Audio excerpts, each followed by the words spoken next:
শ্ৰদ্ধাস্পদ বিদ্যালয়ৰ অধ্যক্ষা মহোদয়া, সহকৰ্মীবৃন্দ আৰু মৰমৰ ছাত্ৰ ছাত্ৰীসকল, আজি শিক্ষক দিৱস উপলক্ষে মই ডক্টৰ সৰ্বপল্লী ৰাধাকৃষ্ণদেৱৰ কৰ্ম আৰু জীৱনৰ ওপৰত এটি চমু বক্তব্য দাঙি ধৰিব বিচাৰিছোঁ।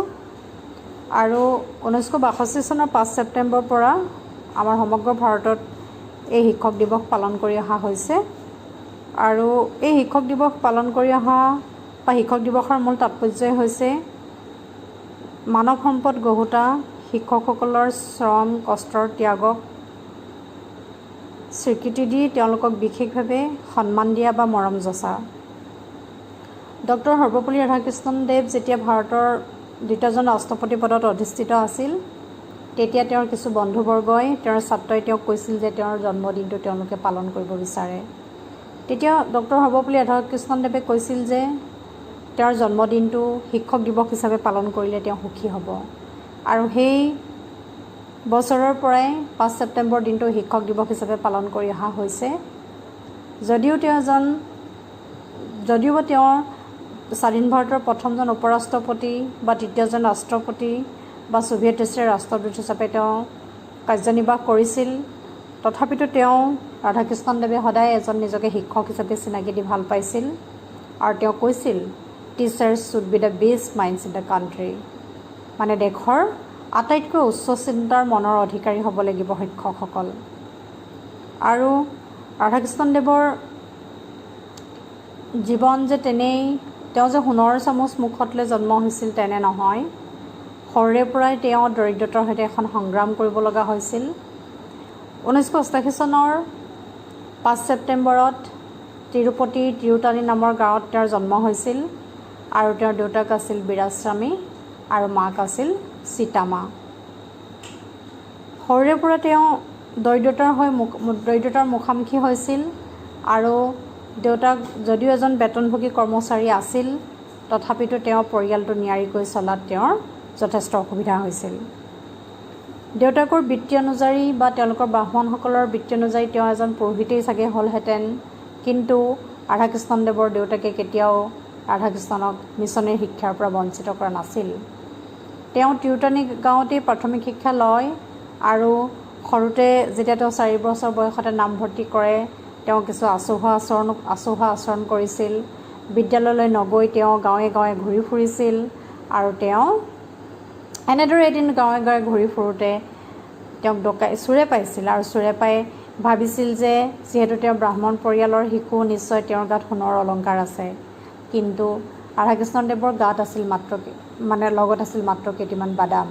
চোৰে তেতিয়া তেওঁক ঠেলি আঁতৰাই পঠাই, হাতত একো নাপায়। আৰু ৰাধাকৃষ্ণদেৱক লাহে লাহে 8 বছৰ হোৱাৰ লগে লগে দেউতাকে তেওঁক ভেলোৰলৈ জাৰ্মান মিছনেৰী স্কুলত নামভৰ্তি কৰাই দিয়ে। আৰু তেতিয়াই তেওঁৰ জীৱনৰ গতি কিছু সলনি হয়। লাহে লাহে তেওঁ অধ্যয়নশীল হৈ পৰে আৰু বিভিন্ন ধৰণৰ তেওঁ কিতাপ পঢ়িবলৈ লয়। আৰু পঢ়িবলৈ লৈ তেওঁ মাদ্ৰাজ ইউনিভাৰ্চিটিৰ পৰাই তেওঁ মেট্ৰিকুলেশ্যন পৰীক্ষাত তেওঁ উত্তীৰ্ণ হয়।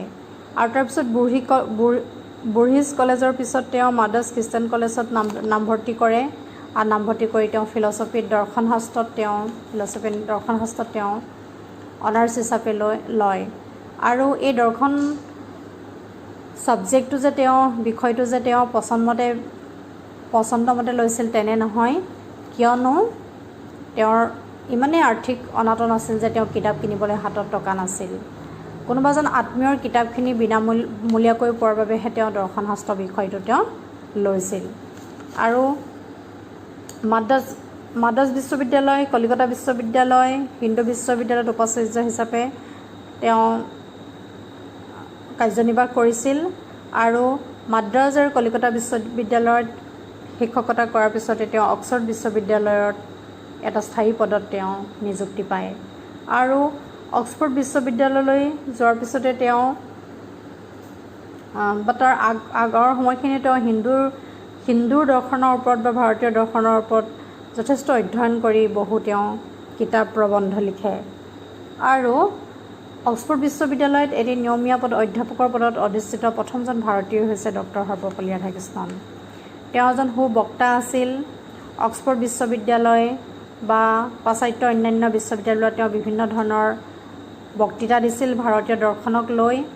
আৰু ৰাধাকৃষ্ণদেৱৰ বক্তৃতা শুনি বা তেওঁৰ লিখনিসমূহ পঢ়ি ইংৰাজ কবি টি.এছ. এলিয়টে কৈছিল, কৃষ্ণদেৱৰ দৰ্শন শাস্ত্ৰ বা তেওঁৰ লিখনিসমূহ পঢ়ি পাশ্চাত্যৰ দাৰ্শনিকসকলক তেওঁৰ স্কুললৈ যোৱা ছাত্ৰ যেনহে লাগে। আৰু ৰাধাকৃষ্ণদেৱে কবিগুৰু ৰবীন্দ্ৰনাথ ঠাকুৰৰ লিখনিসমূহ অতি সূক্ষ্মভাৱে অধ্যয়ন কৰিছিল আৰু তেওঁ কৈছিল যে ভাৰতীয় আদৰ্শ, ভাৰতীয় দৰ্শন, ভাৰতীয় ধৰ্মৰ সূক্ষ্ম অনুভূতিৰ প্ৰকাশ হৈছে তেওঁৰ লিখনিসমূহত। আৰু তেওঁ স্বামী বিবেকানন্দৰ চিন্তাধাৰাৰ পৰা তেওঁ অনুপ্ৰাণিত আছিল আৰু মহাত্মা গান্ধীজীৰ লগতো তেওঁ কিছু মতৰ বিৰোধ আছিল। আৰু ডক্টৰ সৰ্বপল্লী ৰাধাকৃষ্ণদেৱে যেতিয়া শিক্ষকতা কৰি আছিল তেতিয়া তেওঁ ছাত্ৰসকলৰ লগত এক মধুৰ সম্পৰ্ক বজাই ৰাখিবলৈ সক্ষম হৈছিল আৰু তেওঁৰ ব্যৱহাৰ খুব সৌহাৰ্দ্যমূলক আছিল। ছাত্ৰ ছাত্ৰীসকল, তোমালোকক আজি মই ৰাধাকৃষ্ণদেৱৰ কেইটামান নজনা কথা ক'বলৈ লৈছোঁ, যিকেইটা কথা আমি সততে কিতাপত পঢ়িবলৈ নাপাওঁ। প্ৰথম কথা হৈছে তেওঁ সদায় বিচনাত পঢ়িছিল। এখন বিচনাত চাৰিওফালে কিতাপৰ দমুৰ মাজত তেওঁ সোমাই আছিল সদায়। তেওঁ টেবুলত কেতিয়াও কিতাপ পঢ়া নাছিল। আৰু তেওঁৰ উচ্চতা আছিল 5 ফুট 10 ইঞ্চি আৰু তেওঁ এজন অতি হাস্যৰসিক ব্যক্তি আছিল।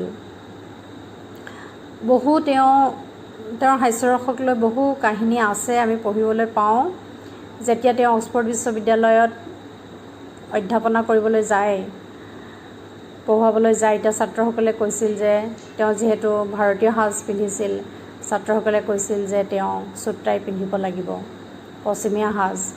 পিছদিনা ৰাধাকৃষ্ণদেৱে ইমানেই তেওঁ ইণ্টেলেকচুৱেলি, ইমানেই তেওঁ বৌদ্ধিকভাৱে সেই প্ৰতিবাদ কৰিছিল ছাত্ৰসকলৰ সেই অনুৰোধক, কেনেকৈ তেওঁ পিছদিনা তেওঁ চুট টাই পৰিহিত কৰি গ'ল, কিন্তু এটাও তেওঁ শব্দ মুখৰ পৰা উচ্চাৰণ নকৰিলে।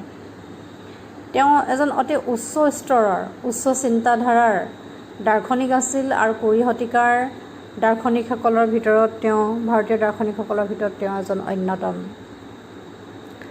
স্বাধীন ভাৰতৰ উপৰাষ্ট্ৰপতি বা ৰাষ্ট্ৰপতি পদত অধিষ্ঠিত হ'লেও তেওঁ বাৰে বাৰে নিজৰ চিনাকি দি ভাল পাইছিল যে তেওঁ এজন শিক্ষক আছিল আৰু সেয়েহে তেওঁ নিজৰ জন্মদিনটো শিক্ষক দিৱস হিচাপে পালন কৰাটো বিচাৰিছিল। তেওঁ ছোভিয়েট ৰাষ্ট্ৰীয় ৰাষ্ট্ৰদূত হিচাপে কাৰ্যনিৰ্বাহ কৰিছিল আৰু ব্ৰিটিছ নাইটহুড উপাধিৰে তেওঁ সন্মানিত আছিল আৰু আমাৰ ভাৰতৰ সৰ্বোচ্চ সামৰিক সন্মান ভাৰত ৰত্ন বঁটাৰে তেওঁক সন্মানিত কৰা হৈছিল। ৰাধাকৃষ্ণদেৱৰ যি আদৰ্শ, যি চিন্তা, তেওঁ কৈছিল যে যিহেতু আমাৰ ভাৰতীয় হিন্দু ধৰ্মৰ কোনো নিৰ্দিষ্ট এখন ধৰ্মগ্ৰন্থ নাই খ্ৰীষ্টান বা ইছলামৰ দৰে, সেইকাৰণে সকলো পৌৰাণিক বেদ উপনিষদ তেওঁ অধ্যয়ন কৰি তেওঁ ভাৰতীয় দৰ্শন শব্দটো ব্যৱহাৰ কৰিছিল। তেওঁক পাশ্য আৰু পাশ্চাত্যৰ সমন্বয়ক বুলি কোৱা হয়, কিয়নো পশ্চিমীয়া লোকসকলে সদায় ভাবিছিল যে ভাৰতীয় দৰ্শন তেনেই টুলুঙা বা ভাৰতীয়সকল কুৎসিত, লেতেৰা। কিন্তু ৰাধাকৃষ্ণদেৱে পাশ্চাত্য মানুহৰ এই ভ্ৰান্ত ধাৰণাক তেওঁ নস্যাৎ কৰিবলৈ সক্ষম হয় তেওঁৰ লিখনিৰ যোগেদি, তেওঁৰ চিন্তাৰ যোগেদি, তেওঁৰ বক্তৃতাৰ যোগেদি।